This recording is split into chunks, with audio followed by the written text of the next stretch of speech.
Buenas tardes, Mr. Parry. Welcome to Castellón. Miembros del jurado, Viva Dou, Joan Barbá, Agnes Blanc, Luis Rojo, que están en camino,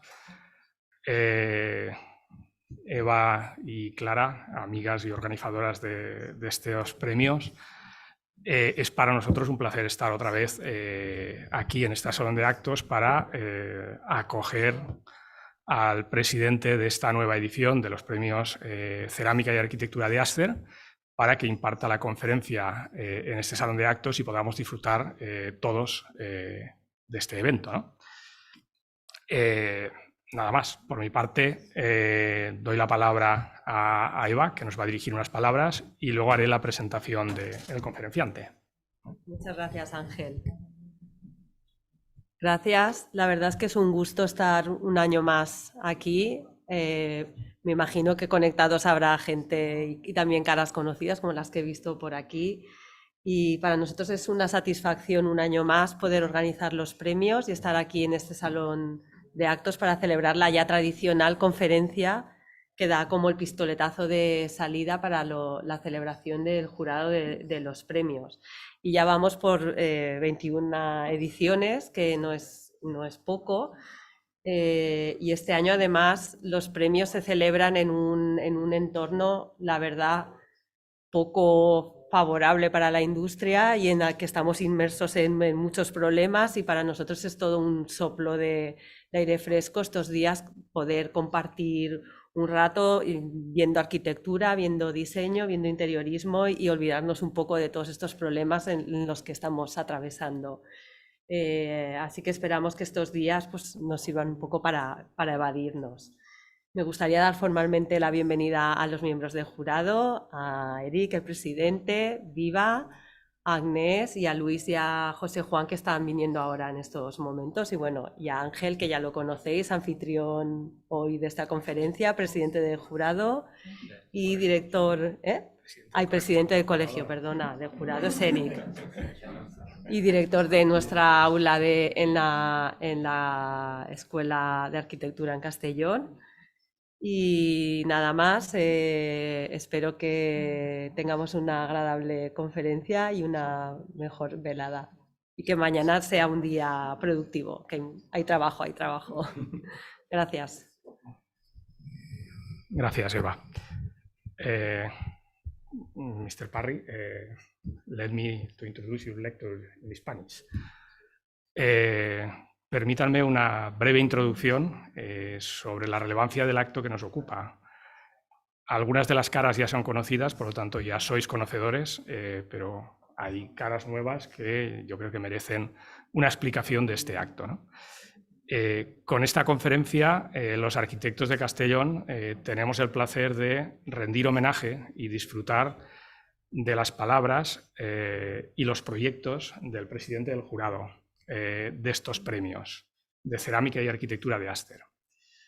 Y usted tiene el honor de ser el presidente de la 21ª edición de estos premios y, por lo tanto, la 21ª conferencia que se realiza en este salón de actos sobre este tema de cerámica y arquitectura. Tradicionalmente, para estas conferencias ha hecho una presentación bastante más extensa que la mía mi compañero y amigo Jaime Prior, pero en este caso no ha sido posible. Espero sepan disculpar la menor calidad de mis palabras. Intentaremos hacer una presentación digna. Estos premios surgieron con el objetivo de dar a conocer y fomentar el uso de los revestimientos cerámicos en la arquitectura.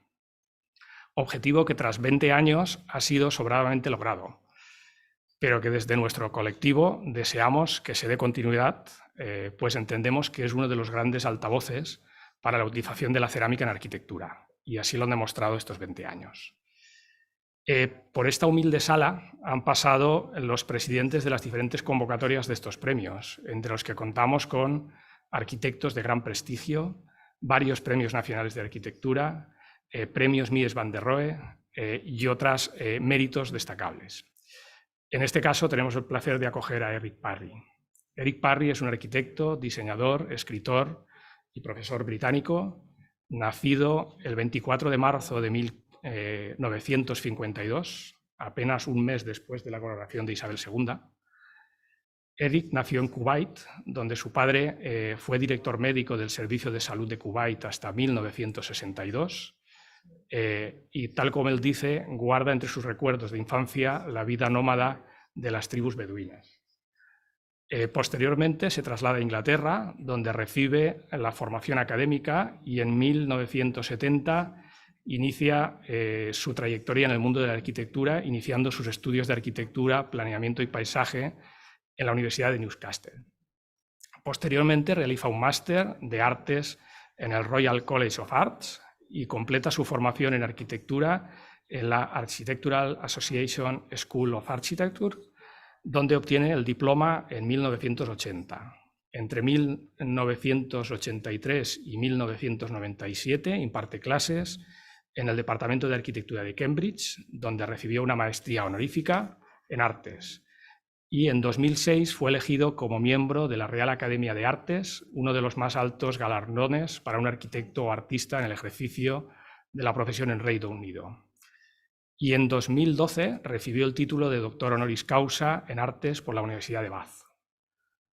Parry ha impartido conferencias en numerosas universidades de prestigio como Harvard, Houston o el Instituto Tecnológico de Tokio, y ha combinado el mundo del académico, la producción de escritos, documentos audiovisuales, con el trabajo profesional, fundando Eric Parry's Architects en 1983, con una visión integral del arte y la arquitectura. En la actualidad, su estudio, Eric Parry Architects, cuenta con más de 80 personas y ha desarrollado una extensa obra en diversos campos de la arquitectura, el diseño y el paisaje. Ha llevado a cabo múltiples proyectos en edificios residenciales y públicos en los que se puede apreciar su maestría a la hora de intervenir en los entornos más famosos de Inglaterra. Ya nos gustaría a muchos de nosotros. Restaurando, ampliando edificios existentes o construyendo nuevos edificios respetuosos e integrados con estos entornos. Entre sus intervenciones en edificios históricos podemos destacar proyectos como la restauración y renovación en 2008 de St. Martin in the Fields, en el que resuelve los diversos desafíos del proyecto sin perder la visión del conjunto inicial del proyecto que James Gibbs ejecutó en 1726.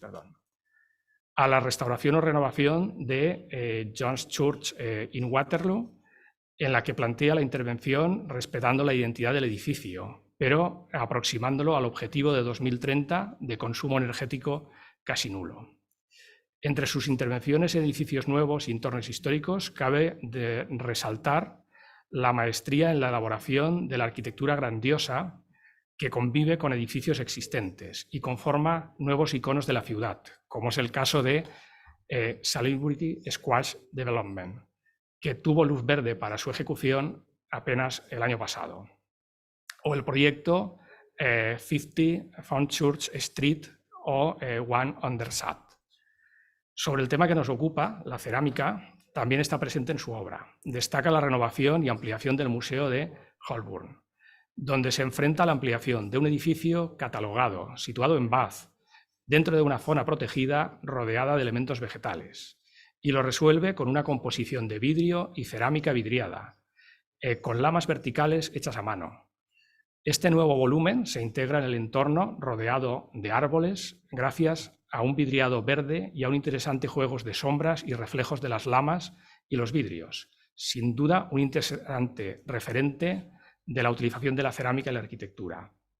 De modo similar, en la remodelación del número 50 de New Bond Street, crea un edificio de oficinas de alta calidad en un entorno de edificios catalogados históricos. En la nueva fachada combina ventanas de vidrio curvo con revestimientos y costillas de cerámica esmaltada verde, que con las sombras y los reflejos dan un carácter vibrante a la fachada. Los interesados en esta arquitectura pueden profundizar en estos y otros proyectos en la web de Eric Parry Architects, lo que sin duda nos da muestra del acierto en la elección del presidente del jurado en esta nueva edición. seguro que mañana tendremos buenas propuestas que seguirán aumentando el prestigio de estos premios y esperemos el acierto del jurado para premiar a los mejores. Con esta introducción cedo la palabra a Eric Parry, ansioso, yo creo que todos ansiosos por conocer su enriquecedora visión de la arquitectura, el diseño y las artes. Mr. Parry, the floor is for you. Well, thank you, first of all, for that very thorough and, actually, I think, amazing detail that you have captured in that. So,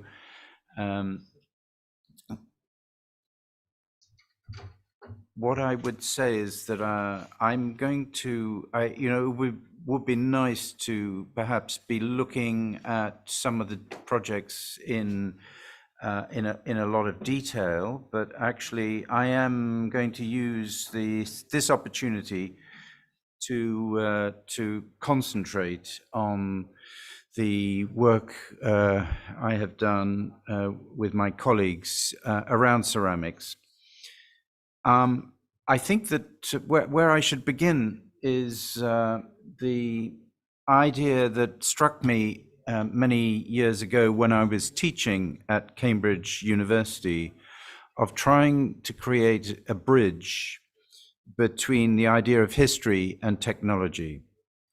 And I developed a series of lectures around what I called the iconography of materials. So I was very interested not just in ceramics, but the way in which the technological use of materials became part of a cultural milieu and world. So, for instance, I got very interested in the issue of plaster and scagliola and the Rococo, and the different issues that led to the very sophisticated use of you could call it the ersatz idea of materials, materials that are made in a way as a part of a theater of understanding the context of very, very amazing craftsmanship within the religious conditions. Say here at Weltenberg, the high altar by Egid Quirin Assam, one of the Assam brothers who work so closely together. This actually, curiously, is the same sort of date as the development of St. Martin in the Fields. So it puts two kind of contexts into a strange comparative position. Equally, on the right-hand side, I show an image of the metalwork, particularly for the Hotel Tassel by Victor Horta, 1893 to 95. And I used that as really thinking about the first use of metal in the domestic interior and the liberation of an intensity of space within and behind a facade, in which metal is only one part of an array of materials. So not isolated, but seen within its cultural development, which one could then follow on through, architects like Charot, and then on, of course, to Mies, with the use of metal as part of a liberation of room planning into a kind of interior landscape of openness. So each of these subjects was treated as part of a cultural context. Equally, my work at Cambridge University took me in the middle 1980s to Bombay with a group of students at the initiation of Charles Correa, a terrific Indian architect, where we were able to survey particularly areas that were more to do with the conservation of an area than a national monument, and therefore they weren't protected. So we were enabled to spend several months in these extraordinary contexts of pilgrimage, for instance. So here, this is part of the Ganesh festival in Mumbai, where one discovered actually a different sense of materiality, where a tree would be animate. It would be a fertility shrine, or a shrine would be set up in a wall of stone with libations. So it wasn't just a sort of sense of material as something inert, but something living. And equally, I developed a sense of differentiation. So like perhaps the dualities that anthropologists like Claude Levi-Strauss developed of the idea of, for instance, the raw and cooked in his studies of particularly American Indian culture. This idea of material as something that could be raw, as taken from its natural kind of condition, and developed in a way that was ruled essentially by itself, by manifestation of its own properties, as opposed to that which I could call cooked, or rather more to do with artifice, to do with the intervention of human imagination to create a material, which is where I believe the world of ceramics principally lies. And I think that's very interesting. So a number of this is a bed of stone from Portland, and it was part of the thinking for this building, which is a building that was finished about 20 years ago now, which is actually a load-bearing stone facade, picking up the beams of an office building on horizontal precast elements between. It's what a good friend of mine called a kind of high-tech Stone Age, where there is no steel frame, so that that you can see on the top left the pre-assembled blocks of Portland stone, just connected by some two stainless steel rods with bearing plates, and the horizontal on the right-hand side beams that are lintels effectively, and then pick up the beams that you can see on the bottom left. So a very clear strategy of the use of stone, a little thicker at the base, and a very, but essentially it's the face of the quarried stone that is revealed in the building itself. Equally, with this building, finished in 2017, but conceived 14 years earlier, actually, in a development by a railway station in London at King's Cross. It is a building with an external structure again, like the stone I just showed, but in this case using a material known as weathering steel. So it's a steel that forms a crust, which means that it is very low maintenance, which is the way it was originally scientifically developed. In this case, the structure is a box of corten filled with concrete for fireproofing reasons, and then on certain sections welded, others riveted, as you can see here on the bottom right. Very big sections. So this is the raw product, as it were, before transportation to the site. So some of these units were then welded to form a massive beam of Virundale structure around the base of the building that you can see here. So stone and steel and maybe timber. This is a recital hall in Wells, where the ceiling is very much conceived as a floating element. It's cut into the ground, but it's a timber ceiling that absorbs acoustic and a lattice of timber, acoustic and lighting within that space. Or indeed, this, which is a timber kind of vault to a space using laminated sections. So, yeah, stone, steel, and timber. I'm just starting with, but then I turn to this idea of the cooked, of the material that's transformed in an almost alchemical way.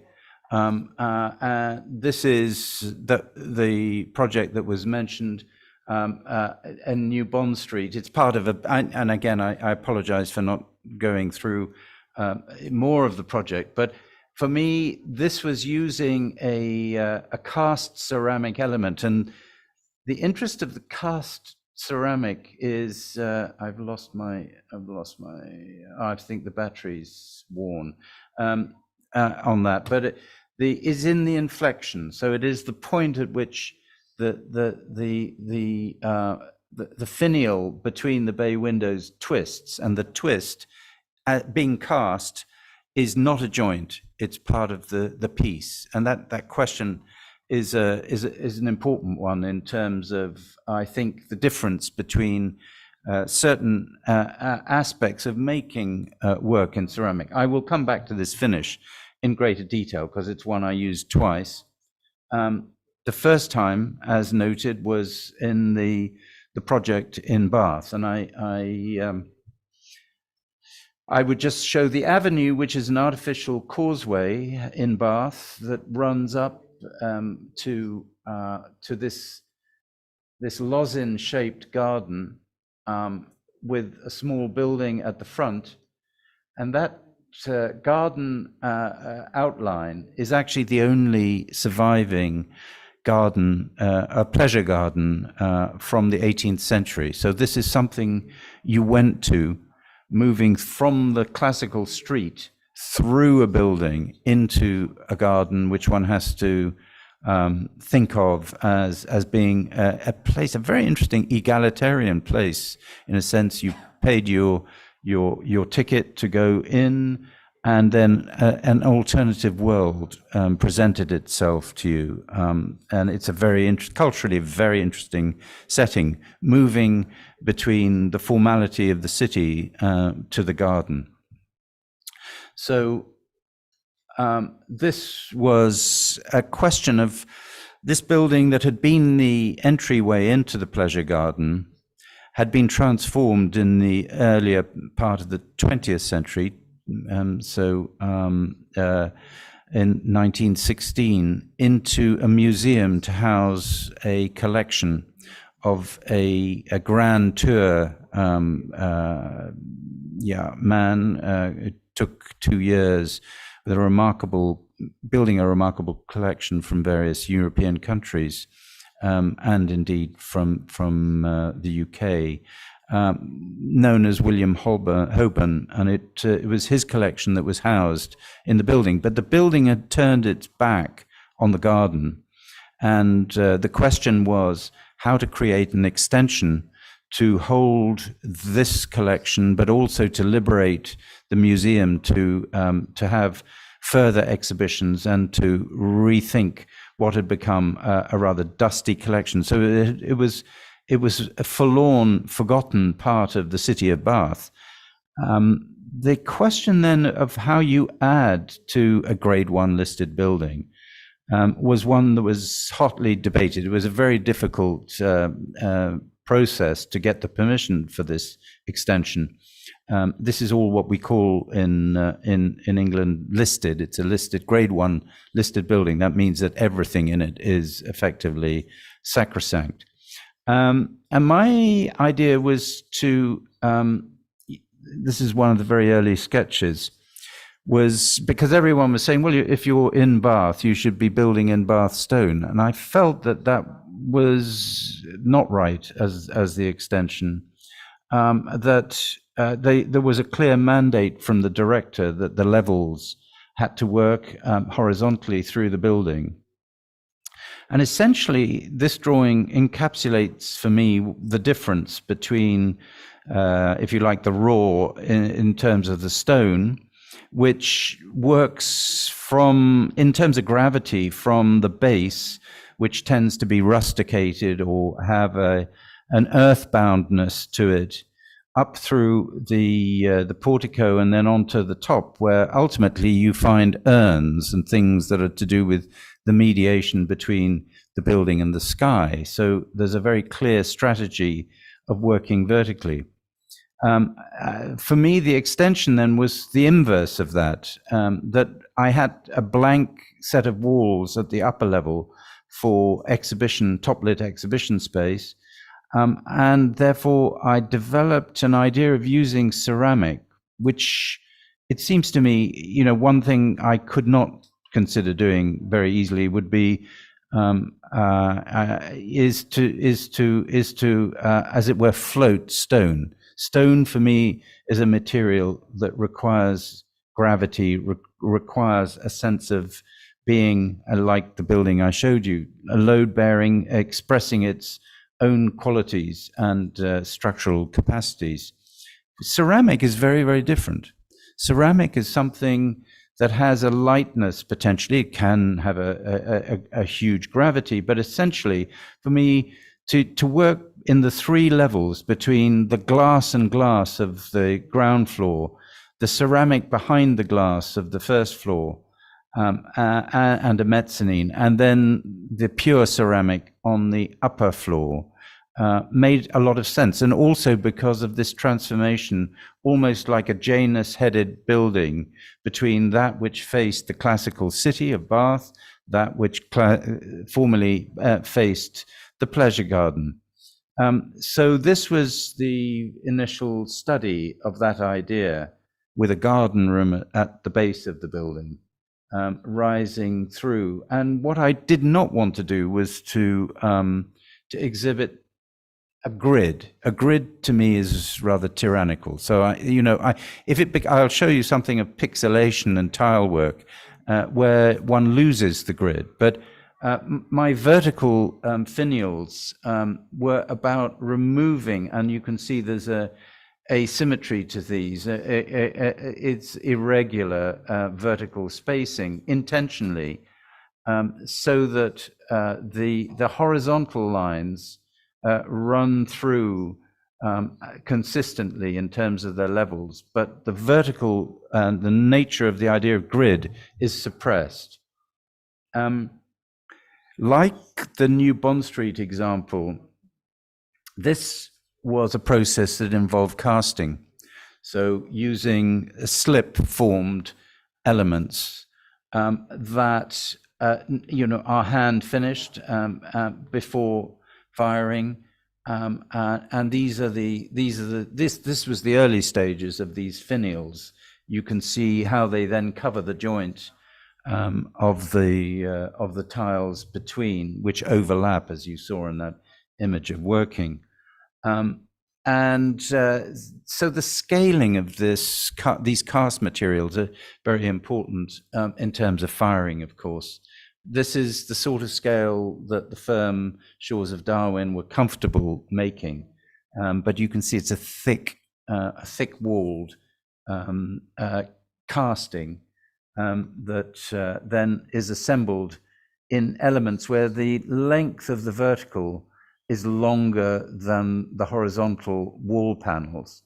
And on the left-hand side, you can see the assembly running from the ground, which had a veil of glass to remove the framing, the heavy framing of the environmental glazed units at the ground floor. So outside that, a lighter veil of glass is dropped.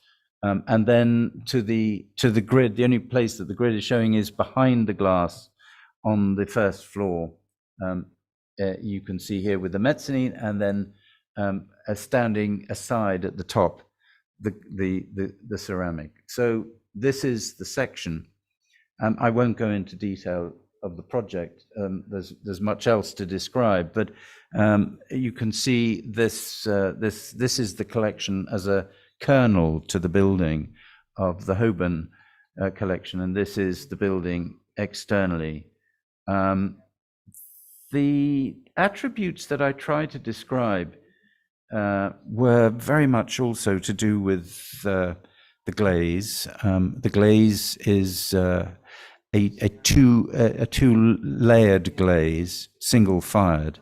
So using a manganese as a base, a darker pigment with a titanium white that is flicked onto the top of it, and then runs over the finials. So the glaze is something mobile, but it's tricky. It's alchemical. It's quite difficult to control. And there was a moment in the process when the ceramic factory rang up to say, we've just fired some of the latest units, and they're not the right color, and that led to like a 12-week hiatus while they went to find what had gone wrong with the glaze mix, which in the end they did get to the bottom. But it's like, there's uncertainty in ceramic and firing, and it's very, very interesting. It's part of the beauty, of course, but it's very different from the. You can, of course, in a quarry, come across a rogue element of stone, but generally it's much more predictable than the way in which the viscous quality of a ceramic glaze is working. But the other thing that attracted me, and I was at pains to point out to doubters, was this beauty of the finish. The finish is now, it's the building has been finished more than 11 years. And I always said, actually, when you go back in 25 years, it'll be the same quality that you had on day one. It has this fantastic sense of longevity, which I think is and durability, which is a kind of wonderful thing, because it is essentially very akin to glass. So I enjoy putting ceramic together with glass. And the thing that you find, not in a still photograph, is as you wander around the building, it's very mysterious. It floats, and it picks up the reflection of the trees, of course, and the environment around it, which was actually very much part of the concept of the pleasure garden back in the 18th century. So I felt that, instinctively it was working with that idea rather beautifully, that you came through the building and you had this levity, this surprise. You would traditionally have gone through the building. You came to a gauze before going into the garden, on which actually one illustration shows a muse of Apollo and his lyre there, but above was a band that you didn't see. So you heard music. You went into the garden, you heard music, you had nature, you had this sort of wonderful sense of surprise, and in an artificial garden, effectively. So I come now to very different part of the use of ceramic in my mind. Going back to my own discoveries, this is a sketch or set of sketches from Yazd in Iran, back in 1974, where I spent a year there studying actually nomadic settlement, but inevitably became very influenced by the amazing. So this building actually doesn't have hugely polychromatic tiling, but there is some. It's as much the amazing silhouettes of the badgia of the wind catchers that are part of that desert town, which are essentially cut into the ground. But if imagine, as many of you have probably been to Esfahan and come across the amazing tile work, Islamic tile work, that is part of that world, again, set against the sky. For me, that was very powerful. And the first use of ceramic, I think explicitly probably, was at an art college at Wimbledon School of Art, where we made studios and a very inventive, actually, performative space. But I was asked to incorporate the work of an artist, John Mitchell, who worked with these kind of elements that had a three-dimensionality. And this was the first project that I did with Shores of Darwin, actually, completed back in 2003, but started way back in 1997, using glazed bricks. So there were something in the order of 7 glazes of the blue and of the red that were introduced into this wall at the end of quite a tight space for the school, and we had to come to a sort of sense, like mosaic work, of being able to take a straight line and pixelate it, to move it in a certain way. So this was the first, and in the way in back of my mind, it led to this project. So I'm talking about tile work here, which is for music. Another, like I showed you Wells in at one moment. This is another music recital hall and music practice rooms on the edge of a sports field, and I wanted the roof to kind of to float above the space. Again, you know, it's something about, with music, you have to create a big volume for sound to work properly. Obviously, you work with we have done several times with one particular acoustician. It's incredibly important. So one has an idea of maybe not creating a black box, but creating a space in which the interior and the exterior can interact. Of course, it can be closed down. And I wanted the roof, to lift off the roof is a kind of phrase that we use with musical performance. And I wanted the pixelation of the tile work effectively to mediate between notes, complex compositional ideas, and the sky. So it's moving and changing. It's an asymmetrical roof, so with this, we were lucky enough to work with Kumela. That was a joy to engage with their amazing tradition of crafting and making. Sort of, this is Barcelona in Brighton. It's a kind of a wonderful dialogue. There on the left, you can see, actually, I wanted some blue as well, but we were restrained by the planning authorities. But we also, because of the playing field, there's cricket, this funny English game. Well, I shouldn't call it English, but originally so, with a hard leather ball. And if that, there was always the question, both at Wells and here, you know, what happens with glass? You can't possibly have glass, but actually glass is incredibly strong.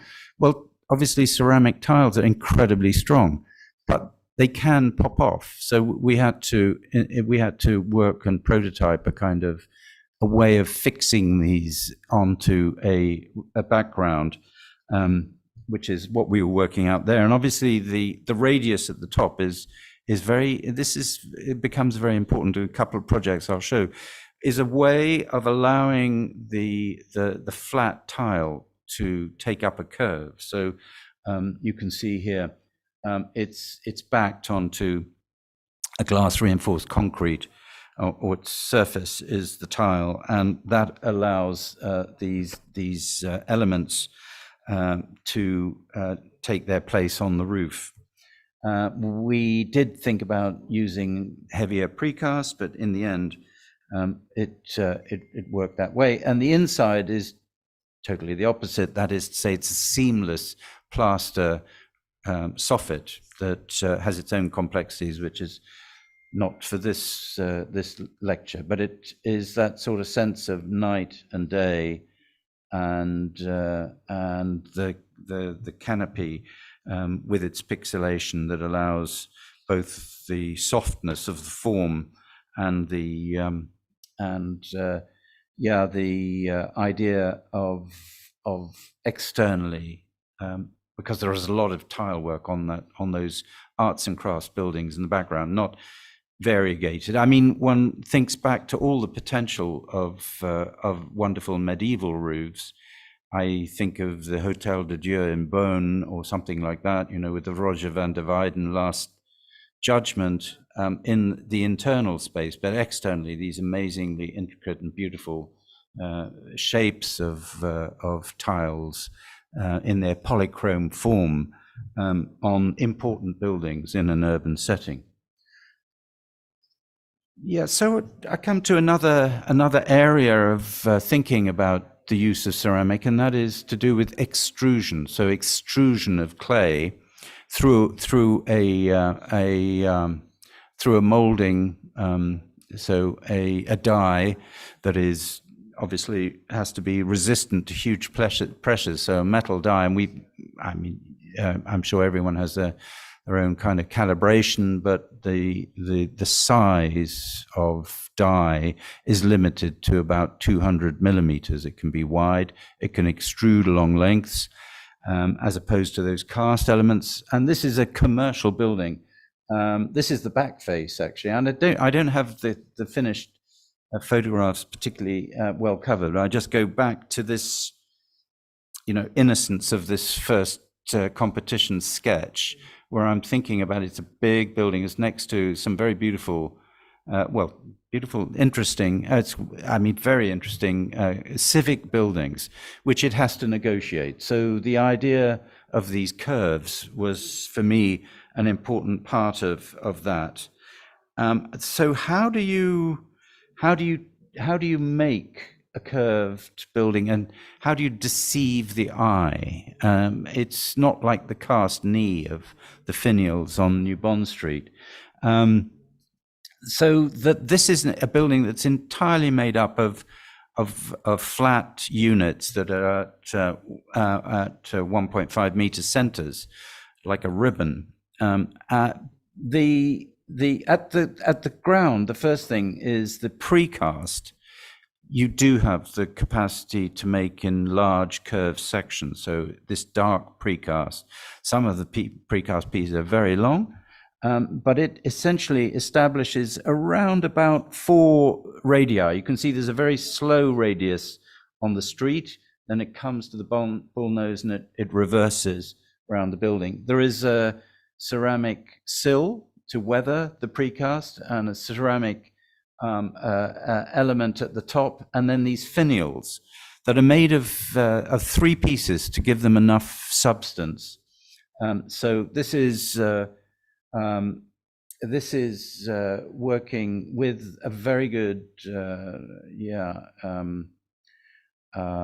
combination, a good a cladding contractor from Spain called Artifice, who are up near, I think I'm right in saying Corona, and that part of the northwest of Spain, combined with MBK from Germany, who are a well-known group, obviously, to all of us, where one makes up the finials of 3 pieces. You have the sill and the cornice, and the essence of that is that all these elements, the sill and the cornice, are made of radial, well, they're made straight extrusion that is then cut to the radius that we required, finished with its glaze, and then placed on the building. So very precise thinking about working this. So in our studio, this is the roof, we built this full-size mock-up to establish what length of extrusion would not create. You can just see the facet on the shadow. So the question that I had was, what distance of extrusion in terms of the radius could you establish that would allow the eye to be deceived to create a continuous line? So that's what this mock-up was all about. So that's one project with extrusion I'm just touching on, because there's a more complex one that I'm going to show, which is the developed version of that. So that's an office building in Birmingham that is actually achieved with a very tight budget. So Birmingham budgets are very different to London. This is London. This is a project in Fenchurch Street. It's the middle building, of course, that has an inflecting facade, and it has these finials working at much closer centers, so 750 millimeters, and that creates the strength of the vertical. It creates shadowing and protection of the glass. So this has become, of course, an absolutely driving factor in the way we make facades now. So the sustainability, the way in which we deal with energy. But this building has on its 15th floor a public garden, which I'll come to at the very end. And the top of the building is in glass, dichroic glass. The idea was that the brise soleil, the horizontal elements, catch the light and create a blush rather than a solid color onto. So I always used a German beer mug, off-white, as my sort of principle for these finials, these vertical elements, which are made up, therefore, within that defined kind of possibility of the depth of the die, of a series of elements that then can be extruded, still on extrusion, to happily to about 1200 millimeters, and the importance again of the joint in terms of creating a scale. So there's enough of a joint to create that shadow. But this is the way it began in our studio, with full-size mock-ups that are an assembly of the elements with that purpose of scale. Showing how there is almost a sort of a virtual kind of sense where you don't get a continuous joint, you get a stacked joint that works around some very complex corners, in fact, because of the geometry of the whole. This is just a section of the building that is lifted so the public go underneath it. And then there are there's a base and a body and a top, which forms a very different kind of element, and distinguishes itself in order to announce the garden at the top of the building. But this idea sort of then came to be used, this idea of the extruded element that can then be cut to a radius and applied to a building. This is a building, this is the competition scheme, in fact, on a Zaha Hadid master plan in Singapore, which prescribed that the public should be able to walk underneath the building. So that's the image on the right-hand side, underneath a canopy that was to be, at least 2 stories and more above the ground. So the building appears to float on these trees, allowing a passage into the park. And at the same time, the building had to not to overwhelm the public park, which is what you're seeing on the left-hand side. So it steps back and creates terraces at each level, and in the depth, because it's a very large footprint of about 80 meters. Light is drawn through into the public realm to make it less of a canyon. So that's the principle of the competition model. The question then was, how to create a brise soleil. These are cantilevered element of 2.1 meters to create shadow. So again, to protect the facade. So the ceramic is part of making each of those elements, and it rises out of the park, finished a couple of years ago. And this is the principle, taking that example at Birmingham further, so that there are a series of profiles that are all extruded, but then formed into, so you can see that the glazing is faceted and are working back to these edges. So this is then the form of the building in its completed status, and the passage with these are permanent formwork trees, which are like shipbuilding elements, span 18 meters and pick up a standard 9-meter grid above. But you can just see the effect of the bull-nosed edging that again is extruded, that runs around the building. So there's more obviously in each of the projects to describe, but I just, in terms of the theme of the use of ceramics, move from that, which was, if you will, hold in your mind the extruded element, to the issue, the wonderfully fecund issue of using polychrome, to use color in ceramic. So this actually is a grid of painted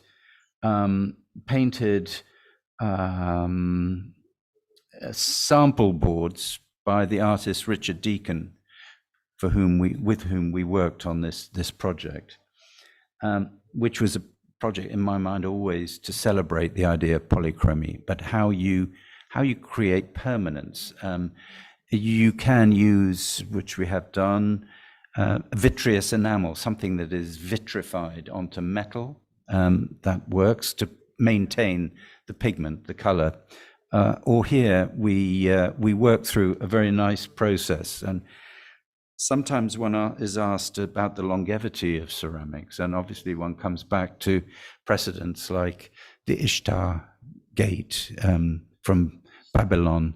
This is created 600 BC, and now of course resides in the protected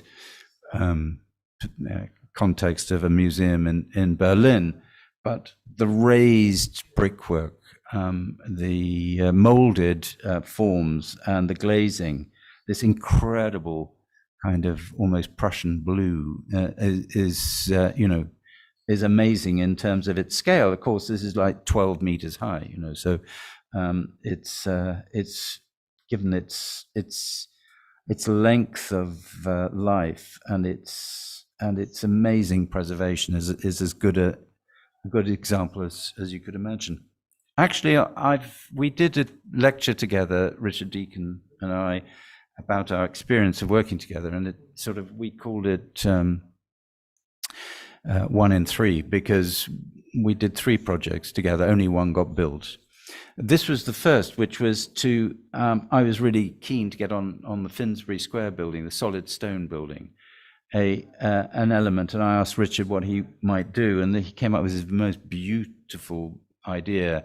He was intrigued by those kind of African beads and jewels, and this is the kind of work he makes that actually is great for a studio. He works he works with ceramic, not only ceramic, many other materials. His ceramic work has been principally made in Cologne, in a studio there. Most incredibly complex firing and glazes, as you can see, which he applies. But actually, they won't. One of the problems is that they're fired at a temperature that won't allow them to remain outside. They're not frost-proof. So it's a kind of really interesting question. He'd been working his way through this, and I visited him in Cologne on a number of occasions, and watching that go. But this is what he actually described as, he gets involved later in the project, and artists tend to have a kind of very very focused idea of their realm of work, and it's very different to an architect who's thinking about the urban condition in which the building is going to go. This is Piccadilly in London, and the building that we design goes into the corner of the block that you can see going round. And actually, it's a nice story. You can just see that the bottom of the Victorian building has been kind of eroded with this thin stone tile work. And it's called Baron's Outfitters. It's actually some of you might even know Sacha Baron Cohen, the comedian and filmmaker. This is his father's store, so it's kind of a nice little moment. You know, each of these sites is have a history, of course. So you can just see the block. I will get up to this. I think I'm frightened of using this because it's the battery lighted. But it's this block here, and you could see that it's got an interior that is totally, I wouldn't say wasted, but it's not accessible. So we're dealing with half that block architecturally, and I have to go back, I suppose, to that view, and just take you to my proposal, which was to create a building in a place of three elements, to take the corner building, re-establish the base, and then because it's near the bright lights of Piccadilly, I wanted it to be a building about reflection and color.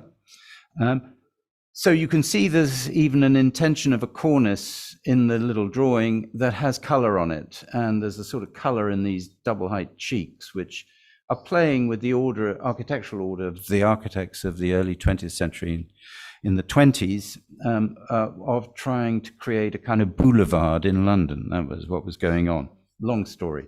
So this is my drawing that just shows the ordering with these red cheeks to the double height windows, and then the beginnings of the idea of a cornice. And something very nice with this is all cast, and it's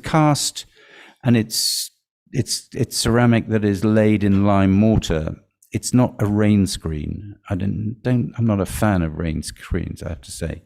So it means that the substrate of the building has to be very, very stiff to allow the ceramic not to be pressurized. And but the great thing is, with the 6 windows, of course, what one forgets with perhaps with molded cast ceramic is that you can repeat the casting, so that you get an economy. Even if in section it's expensive because of the number of variations running vertically, in terms of repetition, you get an economy of the use of the material. So this is the broad image of types for the building. And then we get to Richard Deacon and his thoughts about the cornice. What should a cornice be? He's very attracted to the project because it's a cornice that lies in this part of London, which one could assume people would see. People don't really look up very much, I think architects do, but it generally, I think in one of the things in more traditional architecture is the amazing richness of what you find in silhouette and at the top of buildings. And so this was something to do with that. But he came up with this idea of 2 things. He was working with these mixes, this is like pastry, this is like scagliola. So he was taking and working clays and then cutting them. And of course, they couldn't be fired, and they had a complete difference to the quality of the ceramic on the buildings. But this is where his idea was spawned in terms of his own work. And then he came up with this idea of different sections. So there are like 39 elements in a 25-meter length of cornice. They're very heavy. These are big pieces that can weigh like 200 kilos. So they are pulled together in sections and are arrayed like this. So the question was how to get the color onto these. So this is thinking through what it might have been with his material. But I was very keen to get the sculpture, the material of the sculpture, to be part of the body of the building. And therefore, we had to think about how the color would be applied. It could be applied in a studio with a paintbrush. It was too much for he himself to do. So the question was how. We eventually found, and it's, it's, if you go to the industry of crockery, that transfers are part of that industry at a small scale, the scale of a plate. And so you can use a transfer with a ceramic, with a glaze in it, with a silkscreen process, for instance, and then apply it to the once fired ceramic and fire it in. So you get the permanence of the pigment. So these are some of the pieces as a trial of this.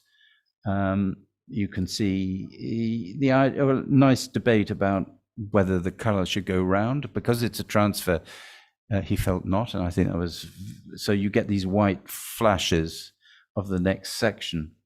And that's actually Richard sitting in behind the cornice, dry laid, with gaps because there were still failures.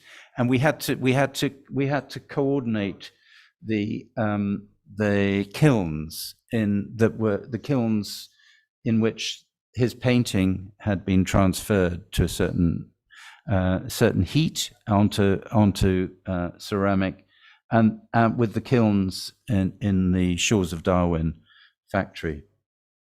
And so here it is. It's kind of, see it on the left, it's north facing, so it's always in shadow, but at night it picks up all the lights from Piccadilly Circus, which is a huge, actually now LED screen. And so the building, because it's in ceramic, that's what I wanted, it was a reflection, is one that has this almost, it's like a kind of, celebration of some sort of strange, abstracted floral element on the building, which I think is really terrific. And so that's a little bit about polychromy. So we're moving on, but there is just the sort of sense that this building blushes with the sun. It changes, and then at the top, from the dichroic glass, which is a closed cavity system, very sophisticated system with the dichroic, on the top, you get the piece of a tranquil garden at the 15th floor level, to which anyone can go. This was a competition that was won by Latzenpaar. These are wisteria from several years ago now, so that the wisteria is now growing out across the top, and it's part of the world of the theme of the whole presentation, which was about artifice and nature, the raw and the cooked. Thank you.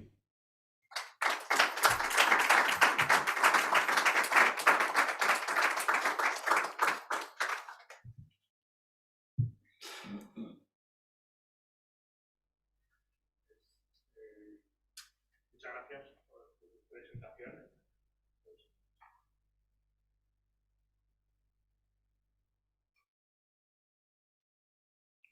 Muchas gracias por la presentación. La verdad es que creo que hemos podido disfrutar de una visión de la arquitectura utilizando cerámica, mucha cerámica, y además con proyectos que yo creo que... ¿El micro para poder...? Sí.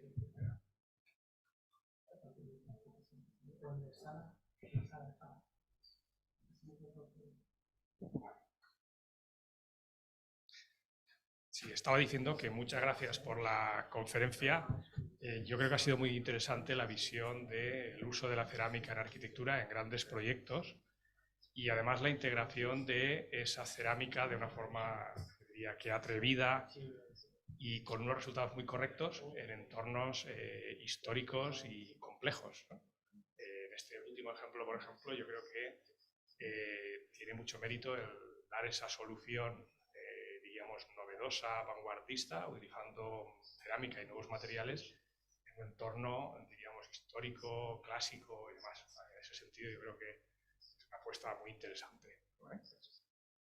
No sé si de los asistentes alguien tiene alguna pregunta. Podemos aprovechar. Sí, perdón. Sí, muchas gracias por la presentación. Ha sido francamente interesante. A mí me gustaría, has hablado a lo largo de todos los edificios, sobre todo que con cerámica, tu colaboración o la colaboración del estudio con diversos craftsmen, diversos artesanos, artistas. Has comentado tu colaboración con Tony Cumella, con Darwin, ¿no? ¿En qué medida los proyectos se modifican al trabajar, diríamos, directamente con los artesanos? ¿O son ideas ya muy preconcebidas y ellos son los que tienen que dar solución diríamos, a vuestras propuestas, a tus propuestas, o hay una colaboración en la cual el edificio de alguna forma se modifica y crece en relación, diríamos, al material, ¿no?, con el que estáis? Yeah, thank you. I'll take this off if I may. Yeah, I think in every project there is a discovery with ceramic. It's as after all, that's what I mean by artifice. So the Holborn Museum, for instance, started. I knew I wanted a double glaze, but I couldn't find. I said it should be like. I persuaded the historic conservation group, the Georgian group, or the chairwoman of that group, by talking about the ceramic on the building being like an eye, being maybe something that has a depth. And we started with a sort of blue, very almost. It's almost like a watercolor, and without distinction. And then one travels to the laboratory of Shores of Darwin, for instance, and you're hunting around, and you might find a mistake, sort of something that attracts you. And that actually, that idea of the overlay of glazes, single fired, which has characterized a lot of this work actually. So we did this with MBK, with the white and the gray of Birmingham, with CN Terracotta in Shanghai for the Singapore building. It's almost going into the laboratory, between the laboratory and manufacture to set up a process that would allow the glaze to be applied in a particular way. So with Shores of Darwin on the Holborn, it was actually turning the glaze spraying machine down to a point where it spat rather than totally covered. And that was all discovery. I mean, it's one step after another. Then it becomes a sample. Then you take the sample to the site and you put the sample up, and so total discovery. I hope with the Piccadilly building I've shown you, it's a complete flowing process from the beginning. You don't know, have no idea what that cornice might be, and then the artist says something. I had quite a strong, you can see from the drawing, I knew I wanted to use a white body, and then to emphasize the double height windows, so you see it with that kind of red. But all the work to get, instead of a sculpture being applied to the building as something separate, to get the sculpture to be working out of the body of the building required many, many steps to get to the end result. And maybe, particularly with the transfers, we could be taking crockery scale transfers onto each of those facets of the cornice and making that work. So very, very many sessions in the studio, many sessions at Shores with the artist going up and down.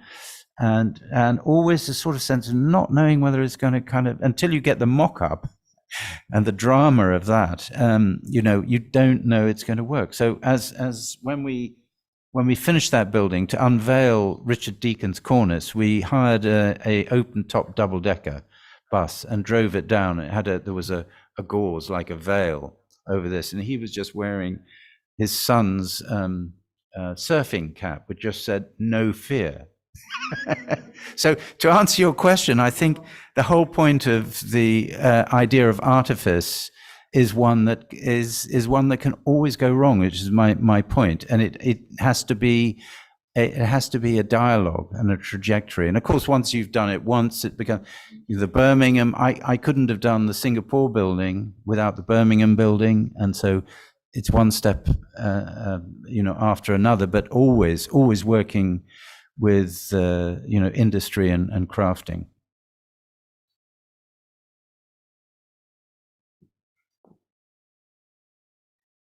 Una pregunta más.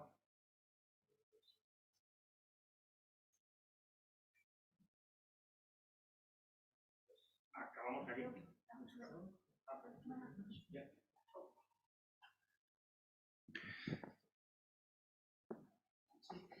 So I just wanted to ask, so you've shown a lot of mock-ups and all of that sort of exploratory side that you were just talking about in the last answer as well. But I was wondering about, obviously the scale of elements, ceramic elements is really important. And I was wondering how you make decisions about joints, so the sort of interstitial parts of a screen, and how that is kind of calibrated as part of your design process, and how your thinking has evolved about how you put those elements together to make a kind of cohesive whole. That when you look at the whole building, you're thinking about it is as you say, it's not a rain screen, it's something that's one piece, but made up of the fact that its process is all about the elements, and how you manage that kind of control.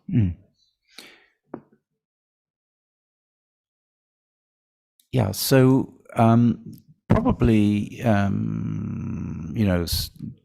slowly getting to know a ceramic industry through actually Shores of Darwin being the first, starting with a fairly predictable business like the Ishtar Gate of bricks that are given a pigment, a color, but that can be graded. It's quite complicated through the firing process to get that gradation right. So that's then there's the question there of the joint size and how interruptive it is and what the mortar might be. Joints are everything. I can just say that that's incredibly important. So, in terms of the way one thinks, I believe. So the Hoban is all about avoiding the tyranny of the grid. And it is about asking Shores, in that case, what scale of tile with this thickness and rigidity, whether it's in the finials or the wall tiles, that sets up the grid of the flat overlapping tiles. So, somewhere absolute maximum a meter was what was defined, but really they range from about 550 to about 900 as wall elements, with the finials being longer, because you can see that was achievable. So you never got an alignment of the grids. That's so important. So in my mind, I find the flatness of a grid a kind of problem. So that's one example. Then with the extruded elements, obviously one gets some joy because, once you set up the die, you can extrude quite long lengths. But even that's, limited to about, as I said, 1.2. So the way one starts to think about the elements and the joint and the way those work together, the emphasis of the joint on the Fenchurch Street building, which gives you a real sense of scale and purpose to the elements, is another example. And then, of course, the reason I started with pixeling So we haven't taken that very far, but the work with Kumela and tiles at a small scale,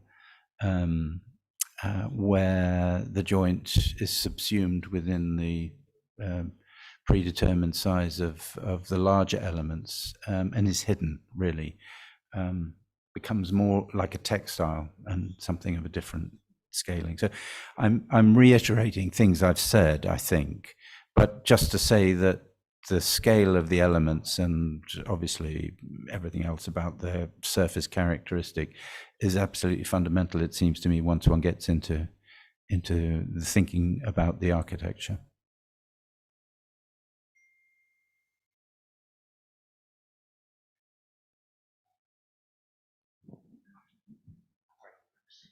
¿Alguien más se anima? Bueno, pues damos por finalizada la conferencia. Muchas gracias nuevamente, Eric, y muchas gracias también a todos los asistentes. Yo creo que ha merecido la pena venir martes por la tarde al colegio. Mañana tendremos la reunión del jurado.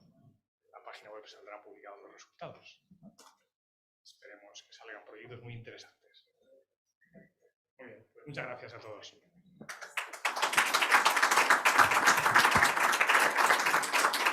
Yeah, can I thank you very much for the opportunity, and indeed to the translator, if I may.